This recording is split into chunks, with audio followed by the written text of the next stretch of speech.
What's Team Rocket? That's a Pokemon thing, Molly. Oh, no. Oh, my gosh. What's up, everyone, and welcome to the weekly Q&A. For our first question of 2023, Diabologist asks if the Bad Batch could ever fight SCAR Squadron. I liked this question because I kind of forgot about SCAR Squadron, and I think the comics writers have too. Who is that, though? Yeah, I'm gonna talk about, if you don't know who SCAR Squadron is, they were introduced in the 2015 run, like the reboot of Star Wars comics when Marvel took back over. And they are a very specialized stormtrooper unit, and they're called something like Squad 99, Stormtrooper Squad 99. And if you look at them, there's a big, strong one, there's a sniper, there's a leader. It's very, very similar to the Bad Batch. And they said when they put that out that was by design. Which one existed first? Technically in canon, SCAR Squad, because the Bad Batch episodes hadn't come out yet, but the story reels had. So I think that idea then inspired the comic writers, where they were like, oh, let's do the Bad Batch, but as stormtroopers. Yeah. But not as, like... There was speculation for a while of, did the Bad Batch become stormtroopers? Mm-hmm. And we know that's not true now. But they are basically a very evenly matched Imperial versus Republic clone squad. Yeah, that could be like if the Empire saw the Bad Batch and what they were capable of, they were like, let's just make our own version of that. Yeah, I think that's probably what we can guess happened, is like, well, the Bad Batch left, so let's just do that again. But they probably enlisted or conscripted different people. The leader, Sergeant Creel, has a lightsaber and is a non-human, which is interesting for the Empire. Oh, they have lightsabers? Just Creel, just their leader. Okay. But yeah, that he would be kind of the hunter of the group, and then there's the sniper, which who knows where Crosshair is going to wind up at the end of all this. But is that why Hunter has his cool little dagger? I guess that's closest thing to a lightsaber. Yeah, that makes some sense. But basically, now I can't remember. The question was, will they ever fight, right? Oh, yeah. And not, could they win? I think Bad Batch wins that fight, and here's why. SCAR Squadron kind of sucks. Ooh, they were sick awesome. burn. They were awesome when they were introduced. Like, they had a really cool, just full-page panel, and you're like, who are these people? And every time they show up, they just get their butts handed to them. Like, they're basically Team Rocket. SCAR Squadron's blasting off again. Like, they're always beaten. What's Team Rocket? That's a Pokemon thing, Molly. Oh, no. Oh, my gosh. I mean, you can make stormtroopers or versions of stormtroopers as cool as you want to, but in the end, they have to lose, right? Right. At some point. So that kind of makes sense, but it does kind of suck that they kind of sucked. It's just, when they were first introduced, it felt like a big deal. And then they were never really much of a threat. They popped up like 4 times, and every time they would just lose horribly. I mean, it could be something that they explore in this season of Bad Batch, like experimenting on clones, maybe even at Mount Tantus, trying to make their own version of Bad Batch. Yeah, I guess that's where we're getting to, is there a world where the Bad Batch fights SCAR Squadron? Sure. I think it's possible. I would be surprised if they did that. Like, delighted. It would be another Cobb Vanth kind of thing where I'm like, I don't think they're going to pull something from the comics, especially we haven't seen anything from them in a long time. I do think Creel got an action figure kind of recently, which is neat, but I mean, he's just a stormtrooper with a lightsaber, so yeah. Easy sell. This could go into our theory about how this season is going to explore each member of the Bad Batch becoming more well-rounded and learning how to not just be the smarty pants, how to not just be Mr. Muscles. Yeah. I like that. So, like, if the Empire did make SCAR Squadron to fight the Bad Batch, it would be awesome to see the Bad Batch still win because they've all leveled up at this point. It's interesting. I hadn't considered that maybe SCAR Squadron was engineered. I just thought they got a really strong dude and put armor on him, and one guy was really good at shooting. But yeah, it seems possible that at Tantus they could be experimenting on their existing stormtroopers. I don't think SCAR Squadron, I don't think they're clones, but... Ooh, and then what if Crosshair were part of that group? Maybe they don't call it SCAR Squadron, maybe they call it something else, but what if Crosshair became part of that other group? Yeah, I mean, I think there's a world where that's possible. If he's still with the Empire, then he could... I did say, like, we now know that the Bad Batch doesn't become SCAR Squadron, but it's possible. I think that sniper had a different name in the comics, so it's unlikely, but maybe Crosshair changes his name. Who knows? I'm going to say that it's unlikely that will happen, but it is a really neat matchup if they were to do it, because, you know, I think the Bad Batch is about how the clones get phased out, and TK troopers, and then stormtroopers, and then maybe these ultra enhanced stormtroopers replace them all. I think it fits thematically, or it can. Damien Vonderhaar wants to know if we think Wolf will appear in this season of Bad Batch. That feels far more likely than SCAR Squadron. Yeah, I mean, he's one of the ones that we see later on in Rebels teamed up with Rex, and so I think if Rex is in this, there's a good chance they find Wolf along the way. Yeah, and we also got some more Gregor, which I like that Gregor just appeared, and we didn't really get a whole lot of information about how he got off Abathar. Like, the last we saw him, he was exploding. And then when he was in Rebels, everyone was like, whoa, what? Gregor's here? Oh, okay. And then when they had a chance to maybe clear things up and how he survived, they were like, nah, you just need to know that he did. That's that one story that he holds over everyone else's heads, and he's not going to tell anybody. Honestly, I think that would be a pretty solid running joke, as if he were about to say, here's how I got away, and then some attack happens, and he's like, I'll tell you later, and we just never get to find out. I'll tell you when you're older, kid. But yeah, if we have Rex, we have Gregor, we know Cody's going to be in this season. I think we're going to continue to see familiar clones, and because we have that through line from Clone Wars to Rebels, Wolf seems like, I don't want to say a guarantee, but like 90% he's probably going to show up in the Bad Batch at some point. I'm Skykid, and Ormappa ask what upcoming Star Wars projects we think fans are sleeping on this year. Well, first we have the 3 live-action projects, and I don't think anyone is sleeping on Mando or Ahsoka. I think people are sleeping on Skeleton Crew a little bit, but that's just because we know so little about it, and it's probably going to be at the end of the year. Mm-hmm. Like September, October at the earliest, I would guess.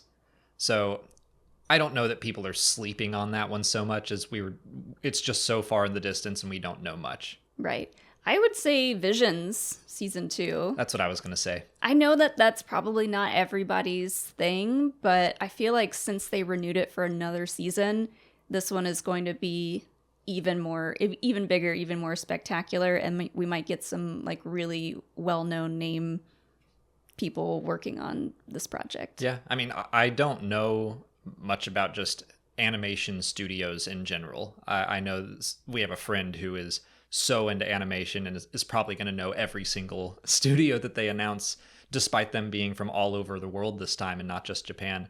But yeah, I think Visions is the one that I keep sleeping on as well. I just kind of forget that it's happening, but I really enjoyed Volume 1. Thought it was really neat. You know, didn't love all the stories, but I liked that you could just go from one to the other and they were standalone. So, you know, if you didn't like one, you're like, whatever, we'll move on to the next one. And like Ninth Jedi, probably one of my favorite Star Wars stories from 2021, right? That's when it came out. Yeah. I think you are onto something where every episode is a completely different story, different style. I think that keeps you interested in the series as you watch them all. And like, if you're not a content creator, you can take your time and really savor each episode, which is nice. And I mean, we were talking about how they should stand alone, but part of me is like that Japan is still on the list of countries that are contributing, so maybe there will be a 10th Jedi, Ooh. 9th Jedi Would that Part be 2. the sequel name? I don't, probably not. I'd also welcome a continuation of Lop and Docho. That one seemed like it was setting things up for more. Mm-hmm. But yeah, Visions was just a fun time. The only other real project for Disney Plus that's coming out is the Young Jedi Adventures, which I keep remembering that, and I'm not expecting that we're going to connect with it heavily. I think I might. I think it's going to be cute. I think it'll be fun. The little blue guy. What's his name? Oh shoot, I forget. I made a big deal out of him in the Everything Coming in 2023 video. Well, I'm excited for him. Yeah, he looks adorable. Everything looks very cute. But it's made for preschoolers, so I was listening to Force Centers talk about it, and they were like, the theme of each episode might be like how to share, like really need basic that too. stuff. Oh yeah, and that's what they said, is that we're gonna go like, oh, this is awfully basic, but sometimes adults need the basics too. They need to be reminded. But I think I am currently sleeping on that one. That I'm definitely gonna check it out. I'm gonna watch it all to cover it for the canon update. I'm not expecting I'm gonna cover every episode and review it or anything, because I don't think there will be much for me to really talk about. But I would love to be surprised. Maybe I'll cover it. Hey, there you go. If you want to, I'm all for it. I just don't want to be really diving deep into something that I'm like, it didn't really connect with me. Sure. Outside of that, I don't know if there's anything else. I mean, the fandom in general, they tend to sleep on books and comics, I would say. Yeah, the fandom in general, I think, is sleeping on High Republic. There's in the general. well, it's like the fans that read the books and comics, they're very passionate, and I don't think they're sleeping on the High Republic. But I should also point out, just like the Bad Batch or animation projects, like when we were covering the Clone Wars Season 7 even, animation just never gets as much recognition, as much attention from fans as live action projects do. I get it. It's just the nature of it all. But like, man, people who skip out on Star Wars animation are missing out. I've got a video about that coming out next week, so it's like fresh in my mind, because I used to be one of those people who was like, Star Wars cartoons, I won't like that, and I was very wrong. Mm-hmm.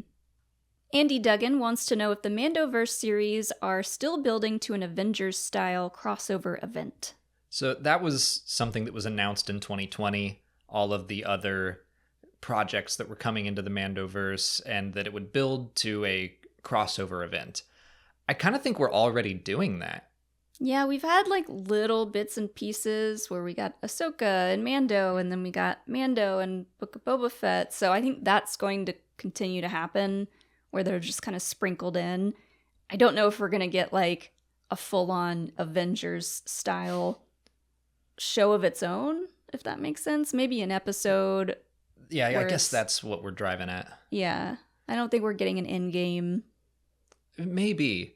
I don't know what they would call it, but with the Book of Boba Fett, I think that really helped set expectations and confused a lot of people, myself included, of like, oh, Boba Fett's just not in this episode, okay?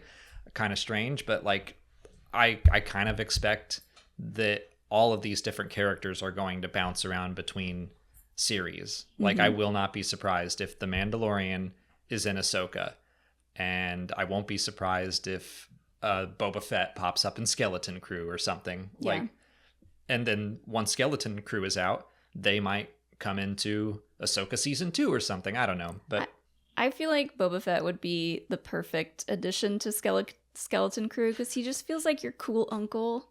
Now that he's chilled out a bit. Yeah, the way he acted around the Rancor, I feel like he loves kids. He would like. I think he does now. I think he dig hanging out with them. Probably his experiences with the Tusken Raider and that kid that used to hit him with a stick. Like, yeah, he knows how to deal with children now.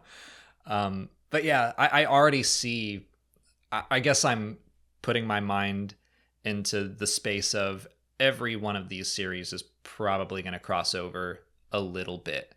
Like we keep talking about, Sabine will probably be in The Mandalorian season 3, and then of course she'll be in Ahsoka. Mm-hmm. I think we can expect that. But then at the end, will we have a mini series that's called like The Last Command or something? And that's the last title of the first Thrawn trilogy of books. So maybe they could build up to something, and then it's like, hey, every single one of these starring characters are going to be in every episode. I could see that happening. It's possible. I can't get it out of my head that Avengers always has these like enormous villains that just pose such a big threat that we like. I know Thrawn is a threat, but knowing the future of Star Wars history, no one talks about a huge threat like Thanos in Star Wars. So I don't know, it wouldn't be as big as anything that Avengers has done. Well, the way they are setting it up, it's like, Luke pops in every once in a while, but they've talked about The Mandalorian being like, this is a series about the characters who are over here, all the B team. So it's kind of like they are building up the Mandalorian and his group to fight Thrawn or something. And I don't know if Thrawn will be the big bad. It kind of makes sense in my head, but they could build up to something bigger or different, or I don't know. I also think that The Mandalorian is such a well-known name that the final season of The Mandalorian could be the big crossover series event. And instead of making a new series, kind of like the way the Netflix Marvel shows built to the Defenders. Yeah, that seems more likely. Maybe they'll give it a subline title for the very last season or something. The Mandalorian and Friends. Justin Marshall asks if we think the next Star Wars film will be a one-off or a new saga. I obviously I don't know. I kind of hope it's the start of something new and bigger. As much as I would love a Rogue Squadron film, I did think it was weird when they announced it that they were like, this is going to be the next Star Wars movie after the end of the Skywalker saga. I was like, that's an odd choice that I would love, but I know not everyone would feel that way. Yeah, I mean, Rogue One did great. Solo didn't do as well. So in my mind, I feel like that would lead them to not do another one-off next. So I kind of hope it's another saga or start to a saga. It sounds like from various interviews and stuff that are coming out of like Variety and Vanity Fair, where people are with their sources, and there have been rooms where writers have discussed X, Y, and Z. Yes, the writer's room. Right. So I think that some of those interviews suggested that they might do a potential one-off movie that then has room to expand if it connects with audiences, which is fine. But I feel like we've had such a big gap between Star Wars films that whatever comes next, I want it to feel like a big, cool event. Right.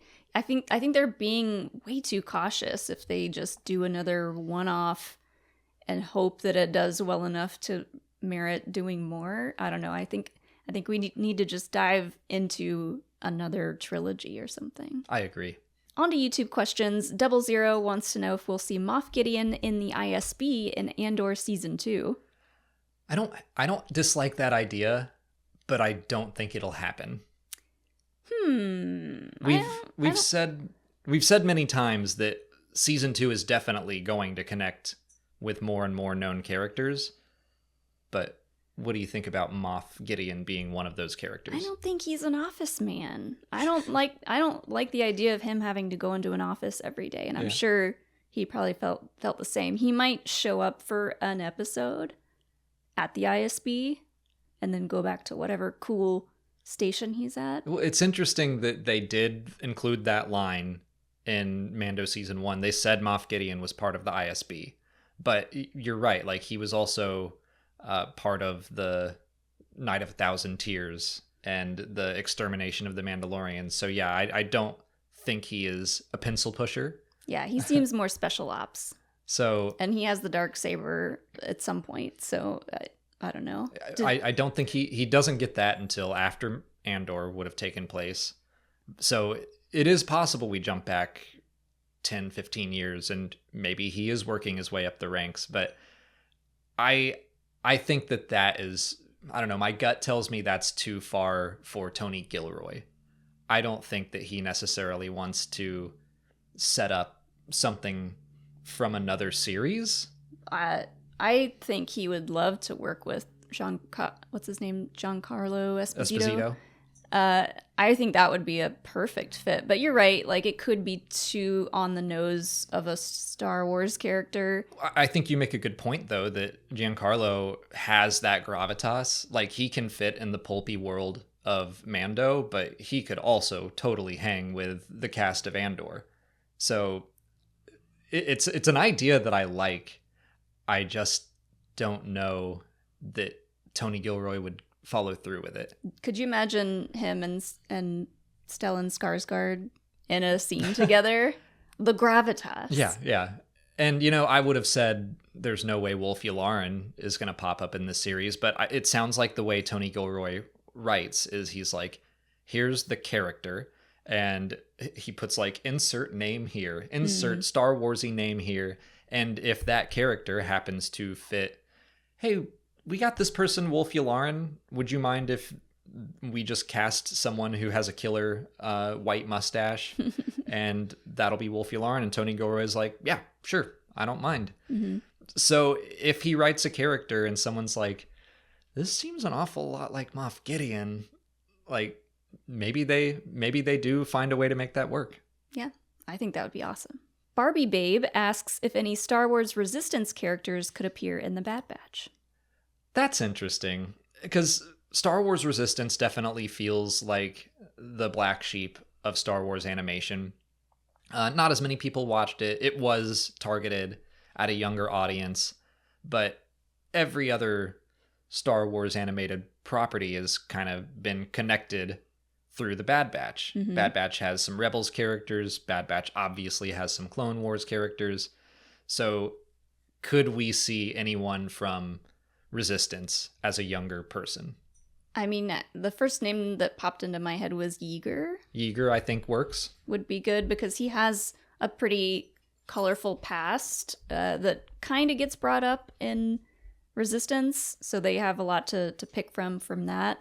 I also thought of now I don't remember any names from the show, but the ace pilot that had like the black skull stuff. Griff, I think. Griff? Yeah. I think he would get along pretty well with the Bad Batch. Well, he'd probably be an Imperial at that point. So that would be interesting to explore. Or maybe not. I don't think he'd get along with it. He was the one that had like the modified TIE fighter pilot. TIE fighter. I'm losing my brain. I was gonna say Doza, who is the head of the Colossus station, but he is a former Imperial. So seeing him in his younger days, especially as the Empire is rising, and we know that he eventually defects, but he could be like, I'm not so sure about this Empire, but I'm here. I would like for Resistance to get some recognition somewhere else. Yeah. You know, I liked it. I enjoyed it while it was on. I love my fighter pilots. I love Hype Phazon. So I don't think Hype will be in it. In talking about stormtroopers who were selected for a certain purpose, Griff makes sense for that if he's like an awesome pilot. Yeah. So I think it's possible. As usual, I skew towards unlikely, but I would be delighted for it to happen. Nick and Mila's Hyperspace wants to know what our most anticipated book of 2023 is. We don't really have that many on the list right now. We have Battle Scars coming up.